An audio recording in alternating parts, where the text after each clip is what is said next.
नमस्कार दोस्तों, स्वागत है आप सभी का आपके अपने YouTube चैनल श्याम जी की जीएस पॉइंट यूट्यूब चैनल पर। साथियों, आज की इस वीडियो में एसएससी जीडी 2023-24 में पूछे जाने वाले जीके जीएस के अति महत्वपूर्ण प्रश्नों का प्रैक्टिस सेट लेकर के आया हूँ। तो साथियों, मैं आपको बता दूँ कि मैं एसएससी जीडी 2023-24 के लिए आपको जीके जीएस के वही प्रश्न करा रहा हूँ जो एसएससी ने अपनी पिछली परीक्षा में पूछे हैं और आने वाले समय में ये सारे प्रश्न आपकी परीक्षा में पूछे जा सकते हैं। तो साथियों, वीडियो को पूरा देखिएगा। वीडियो को पूरा देखने के बाद आपको पता चल जाएगा कि एसएससी की वो कौन कौन से प्रश्न हैं जो पिछली परीक्षा में पूछे गए और आने वाले समय में ये सारे प्रश्न आपकी परीक्षा में पूछे जा सकते हैं।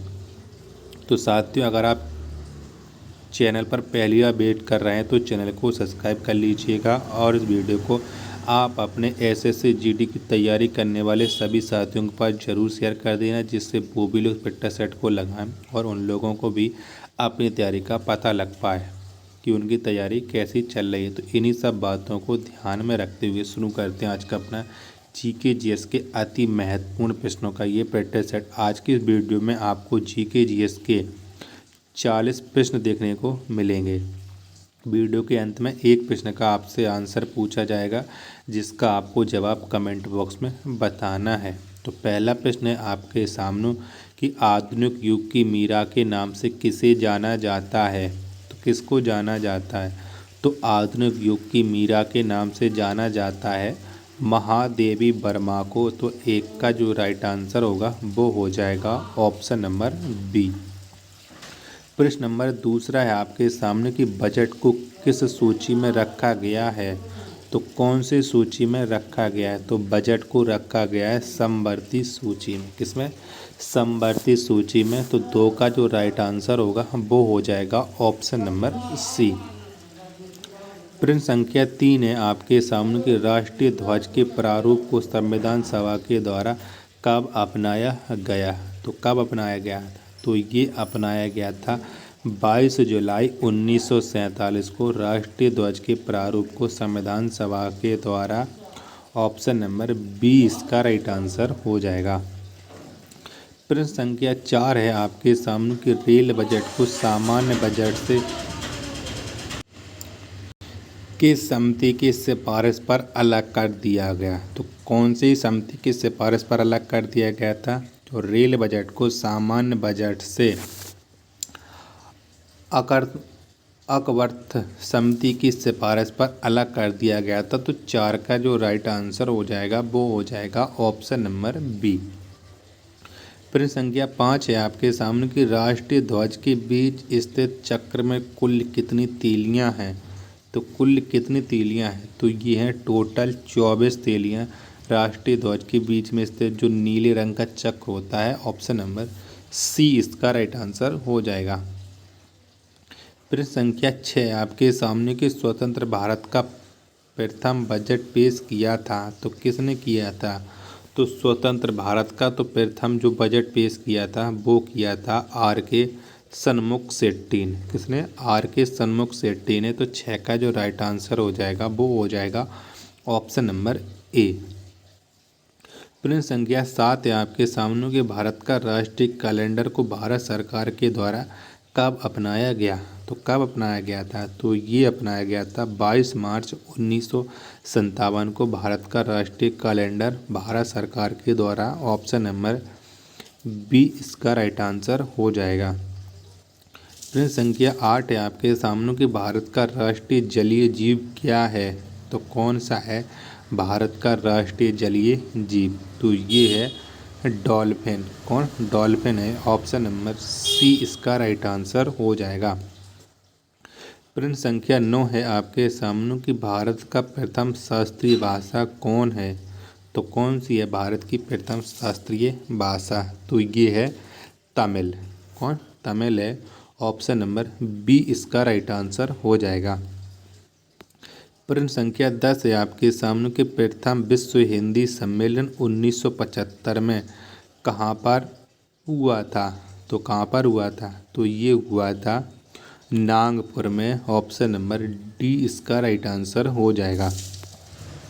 प्रश्न संख्या 11 है आपके सामने कि सैन बेट का संबंध किससे है। तो किससे है, तो इसका जो संबंध है वो है उत्पाद शुल्क से। किससे है, उत्पाद शुल्क से है सैन बेट का संबंध। तो 11 का जो राइट आंसर होगा वो हो जाएगा ऑप्शन नंबर डी। प्रश्न संख्या 12 है आपके सामने कि विश्व की सबसे प्राचीन लिखित भाषा किसको माना जाता है। तो किसे माना जाता है, तो विश्व की सबसे प्राचीन और लिखित भाषा ये माना जाता है सुमेरियन को। किसे, सुमेरियन को। तो 12 का जो राइट आंसर होगा वो हो जाएगा ऑप्शन नंबर डी। प्रश्न संख्या 8 है 13 है आपके सामने कि 8वीं अनुसूची में कुल कितनी भाषाएं शामिल हैं। तो कुल कितनी भाषाएं, तो 8वीं अनुसूची में कुल 22 भाषाएं हैं। ऑप्शन नंबर डी इसका राइट आंसर हो जाएगा। प्रश्न संख्या 14 है आपके सामने कि सत्यमेव जयते कहाँ से लिया गया है। तो कहाँ से लिया गया है ये आपको बताना है। तो मुंडकोपनिषद से सत्यमेव जयते को लिया गया है। ऑप्शन नंबर सी इसका राइट आंसर हो जाएगा। प्रश्न संख्या 15 है आपके सामने कि भारत में सर्वाधिक बोली जाने वाली भाषा है। तो कौन सी है भारत में सर्वाधिक बोली जाने वाली भाषा, तो वो भाषा है हिंदी। हिंदी भारत में सर्वाधिक बोली जाती है। ऑप्शन नंबर सी इसका राइट आंसर हो जाएगा। प्रश्न 16 है आपके सामने कि आधुनिक युग का तुलसी किसे कहा जाता है। तो किसे कहते हैं आधुनिक युग का तुलसी, तो ये कहते हैं मैथिली शरण गुप्त को आधुनिक युग का तुलसी। तो 16 का राइट आंसर हो जाएगा ऑप्शन नंबर बी। प्रश्न संख्या 17 है आपके सामने कि संस्कृत व्याकरण के जनक किसे माना जाता है। तो किसको माना जाता है, तो संस्कृत व्याकरण के जो जनक माने जाते हैं वो माने जाते हैं पाणिनि को। किसे, पाणिनि को। 17 का राइट आंसर हो जाएगा ऑप्शन नंबर डी। प्रश्न संख्या 18 है आपके सामने कि संस्कृत का सबसे बड़ा महाकाव्य है। तो कौन सा है संस्कृत का सबसे बड़ा महाकाव्य, तो ये है महाभारत। ये है संसार का सबसे बड़ा महाकाव्य। तो 18 का राइट आंसर हो जाएगा ऑप्शन नंबर डी। प्रश्न संख्या 19 है आपके सामने कि हिंदी भाषा के लिए प्रथम ज्ञानपीठ पुरस्कार किसे प्रदान किया गया। तो किसे मिला है हिंदी विषय के लिए प्रथम ज्ञानपीठ पुरस्कार, तो सुमित्रा नंदन पंत को मिला है। तो 19 का जो राइट आंसर होगा वो हो जाएगा ऑप्शन नंबर डी। प्रश्न संख्या 20 है आपके सामने कि सबसे अधिक बार बजट किसने पेश किया। तो किसने किया है, तो सबसे अधिक बार बजट पेश किया है मोरारजी देसाई ने। किसने, मोरारजी देसाई ने। ऑप्शन नंबर डी इसका राइट आंसर हो जाएगा। प्रश्न 21 है आपके सामने कि भारत का शेक्सपियर किसे कहा जाता है। तो किसे कहते हैं भारत का शेक्सपियर, तो ये कहते हैं कालिदास को भारत का शेक्सपियर। तो 21 का जो राइट आंसर होगा वो हो जाएगा ऑप्शन नंबर सी। प्रश्न 22 है आपके सामने कि भारत का राष्ट्रगान जन गण मन को संविधान सभा ने कब अपनाया। तो कब अपनाया था ये आपको बताना है। तो संविधान सभा ने 24 जनवरी 1950 को जनगण मन को अपनाया था। ऑप्शन नंबर सी इसका राइट आंसर हो जाएगा। प्रश्न संख्या 23 है आपके सामने कि राष्ट्रगान को गाने में कितना समय लगता है। तो कितना समय लगता है, तो राष्ट्रगान को गाने में 52 सेकंड का समय लगता है। ऑप्शन नंबर सी इसका राइट आंसर हो जाएगा। प्रश्न संख्या 24 है आपके सामने कि राष्ट्रीय गीत को गाने में कितना समय लगता है। तो राष्ट्रीय गीत को गाने में समय लगता है 65 सेकंड। कितना, 65 सेकंड। तो 24 का जो राइट आंसर होगा वो हो जाएगा ऑप्शन नंबर बी। प्रश्न संख्या 25 है आपके सामने कि भारत का राष्ट्रीय पशु कौन है। तो कौन सा है भारत का राष्ट्रीय पशु, तो ये है बाघ। कौन, बाघ है। ऑप्शन नंबर डी इसका राइट आंसर हो जाएगा।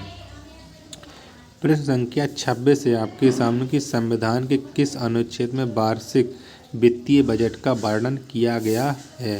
तो कौन से अनुच्छेद में किया गया है। तो संविधान के अनुच्छेद 112 में वार्षिक वित्तीय बजट का वर्णन किया गया है। तो 26 का जो राइट आंसर होगा वो हो जाएगा ऑप्शन नंबर बी। प्रश्न संख्या 27 है आपके सामने कि राष्ट्रगान जन गण मन के रचयिता हैं। तो किसने लिखा है ये आपको बताना। तो इसके जो रचयिता हैं जन गण मन के वो हैं Rabindranath Tagore. Option number A इसका राइट आंसर हो जाएगा। प्रश्न 28 है आपके सामने कि भारत का राष्ट्रीय चिन्ह को भारत सरकार ने कब अपनाया। तो कब अपनाया था ये आपको बताना है। तो भारत का जो राष्ट्रीय चिन्ह से भारत सरकार ने 26 जनवरी 1950 को अपनाया था। ऑप्शन नंबर ए इसका राइट आंसर हो जाएगा। प्रश्न संख्या 29 है आपके सामने कि भारत का राष्ट्रीय वृक्ष क्या है। तो कौन सा है भारत का राष्ट्रीय वृक्ष। तो ये है बरगद। कौन बरगद है भारत का राष्ट्रीय वृक्ष। ऑप्शन नंबर डी इसका राइट आंसर हो जाएगा। प्रश्न संख्या 30 है आपके सामने कि महाभारत के रचयिता कौन हैं। तो कौन है महाभारत के रचयिता। तो वेद व्यास। कौन वेद व्यास ये महाभारत के रचयिता हैं। तो 30 का जो राइट आंसर होगा वो हो जाएगा ऑप्शन नंबर डी। प्रश्न संख्या 31 है आपके सामने कि हिंदी दिवस किस तिथि को मनाया जाता है। तो कब मनाते हैं हम हिंदी दिवस। तो प्रति वर्ष 14 सितंबर को हम हिंदी दिवस मनाते हैं। तो 31 का जो राइट आंसर होगा वो हो जाएगा ऑप्शन नंबर डी। प्रश्न संख्या 32 है आपके सामने कि तमिल को किस वर्ष शास्त्रीय भाषा का दर्जा दिया गया। तो कब दिया गया था तमिल को शास्त्रीय भाषा का दर्जा। तो 2004 में मिला था। तो 32 का जो राइट आंसर होगा वो हो जाएगा ऑप्शन नंबर ए। प्रश्न संख्या 33 है आपके सामने कि भारत में कितनी भाषाओं को शास्त्रीय भाषा का दर्जा प्राप्त है। तो कितनी भाषाओं को है। तो भारत में 6 भाषाओं को शास्त्रीय भाषा का दर्जा प्राप्त है। ऑप्शन नंबर सी इसका राइट आंसर हो जाएगा। प्रश्न संख्या 34 है आपके सामने कि राष्ट्रगान को पहली बार 1911 में भारतीय राष्ट्रीय कांग्रेस के किस अधिवेशन में गाया गया। तो कौन से अधिवेशन में गाया गया था। तो भारत के जो राष्ट्रगान है पहली बार 1911 में ये कांग्रेस के कोलकाता अधिवेशन में गाया गया था। तो 34 का जो राइट आंसर होगा वो हो जाएगा ऑप्शन नंबर बी। प्रश्न संख्या 35 है आपके सामने कि राष्ट्रीय गीत को सर्वप्रथम 1896 में कांग्रेस के किस अधिवेशन में गाया गया। तो कौन से अधिवेशन में गाया गया था। तो राष्ट्रीय गीत को सर्वप्रथम 1896 में कांग्रेस के कोलकाता अधिवेशन में गाया गया था। तो 35 का जो राइट आंसर होगा वो हो जाएगा ऑप्शन नंबर बी। प्रश्न संख्या 36 है आपके सामने कि राष्ट्रीय गीत वंदे मातरम का प्रथम प्रकाशन किस ग्रंथ में किया गया। तो कौन से ग्रंथ में किया गया था। तो ये किया गया था उपन्यास आनंद मठ में राष्ट्रीय गीत वंदे मातरम का प्रथम प्रकाशन। तो 36 का राइट आंसर हो जाएगा ऑप्शन नंबर डी। प्रश्न संख्या 37 है आपके सामने कि राष्ट्रगान का प्रकाशन सर्वप्रथम कहाँ किया गया। तो कहाँ पर किया गया है राष्ट्रगान का सर्वप्रथम प्रकाशन। तो ये किया गया तत्वबोधिनी पत्रिका में। कहाँ तत्वबोधिनी पत्रिका में। तो 37 का राइट आंसर हो जाएगा ऑप्शन नंबर ए। प्रश्न नंबर 38 है आपके सामने कि भारत का राष्ट्रीय फूल क्या है। तो कौन सा है भारत का राष्ट्रीय फूल। तो ये है कमल। कौन कमल है भारत का राष्ट्रीय फूल। ऑप्शन नंबर सी इसका राइट आंसर हो जाएगा। प्रश्न 39 है आपके सामने कि राष्ट्रीय गीत वंदे मातरम के रचयिता हैं। तो कौन है वंदे मातरम के रचयिता। तो बंकिम चंद्र चटर्जी ये राष्ट्रीय गीत वंदे मातरम के रचयिता हैं। ऑप्शन नंबर सी इसका राइट आंसर हो जाएगा। और लास्ट प्रश्न है आज के पेट सेट का कि भारत के झंडा गीत के लेखक कौन हैं? तो कौन है झंडा गीत के लेखक? तो इसके जो लेखक हैं वो हैं श्यामलाल गुप्त। तो 40 का जो राइट आंसर होगा वो हो जाएगा ऑप्शन नंबर ए। और प्रश्न नंबर 41 का आंसर आपको कमेंट बॉक्स में बताना है कि इसका राइट आंसर क्या हो जाएगा। प्रथम हिंदू विधि निर्माता कौन थे? तो इसका राइट आंसर कमेंट बॉक्स में बताइएगा। अगर आपको वीडियो पसंद आई और आपको हमारी मेहनत पसंद आ रही है तो वीडियो को लाइक करना। चैनल को आपने अभी तक सब्सक्राइब नहीं किया है तो चैनल को आप जरूर सब्सक्राइब कर लेना। मिलते हैं अपन नेक्स्ट वीडियो में, तब तक के लिए धन्यवाद। जय हिंद।